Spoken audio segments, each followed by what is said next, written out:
Itu udah porno arahnya. Atau ibu-ibu, saya pernah tahun 96 dan itu tak terlupakan di kepala saya. Haji, ibu-ibu datang ke saya, Bu Guril, gimana sih rasanya dalam pelukan Pak Guril? Saya kaget, saya bilang biasa aja. Kan kita nggak punya perbandingan, iya apa enggak? Kalau ibu pernah pelukan dengan suami enggak ibu lah, seseorang yang pernah pelukan dengan suami orang, dia akan bisa membandingkan ketika di bawah pelukan orang lain. Tuh, kenapa sampai terjadi?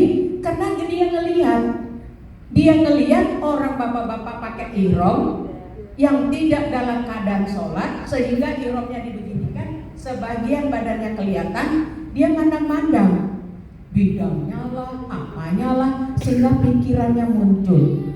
Jangan dikira makin soleh kita, makin jagoan setan menggoda kita. Makanya wala rofasa yang pertama tuh itu, ya. Yang kedua wala fusuko. Banyak. Sekarang tuh ada model-model. Bu, aku titip dong foto ini. Nanti kalau di Arafah taruhkan di bawah tanah sambil didoakan, mudah-mudahan nanti tahun depan berangkat haji.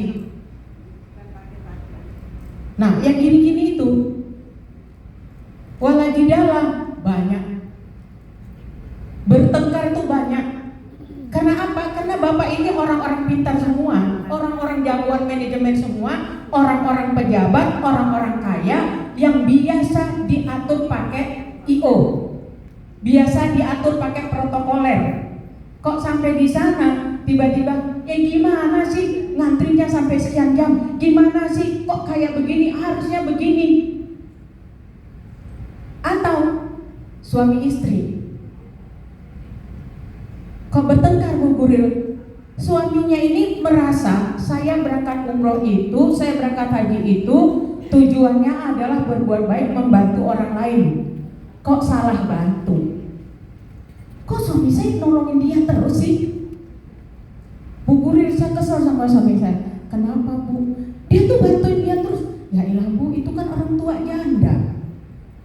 Gak apa-apa lah Bu, gak mau saya Bu. Ya udah, saya bilangin suaminya, Pak, besok Bapak kalau mau berbaik silahkan, tapi jangan dengan ibu ini ya, karena ibu ini nyonya udah sensitif. Nah, bapak-bapak juga harus sensitif, ibu-ibu juga harus menjaga apa yang ada di pandangan mata suami dan apa yang di dalam pandangan istri, supaya pertengkaran itu tidak terjadi.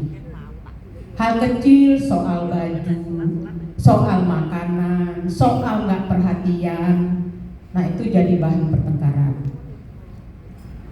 Bu Guril, istri saya itu kok nggak pengertian, udah saya kedip-kedip mata masih nggak mau pengertian. Bayangin Bu Guril, sekian hari tuh loh saya nggak dipijit sama istri saya. Ibu juga paham, 9 hari kita di Madinah, 9 hari kita di Mekah, nanti Arafah Mina tuh lebih kurang 9 hari. Kalau suaminya nggak dilayani dengan baik, maka ibu harus paham pandangan mata bapak. Kadang-kadang udah dicubit masih nggak ngerti. Nah, ini yang harus berhati. Jadi makanya pada hari-hari tertentu, misalnya pada nanti di rumah transit, kita siapkan kamar khusus untuk bapak ibu bisa cubit-cubitan. Biar supaya hari-harinya tuh nggak pada kesel, nggak pada marah-marahan. Makanya ayat itu tadi diturunkan di surat tadi, wala rofasa, wala fusuko, wala jidala. Nah, untuk mengantisipasi itu disambung di ayat yang sama. Nah, bawa bekallah kalian, maka sebaik-baiknya bekal adalah kesabaran. Kesabaran itu bukan berarti nggak dapat kamar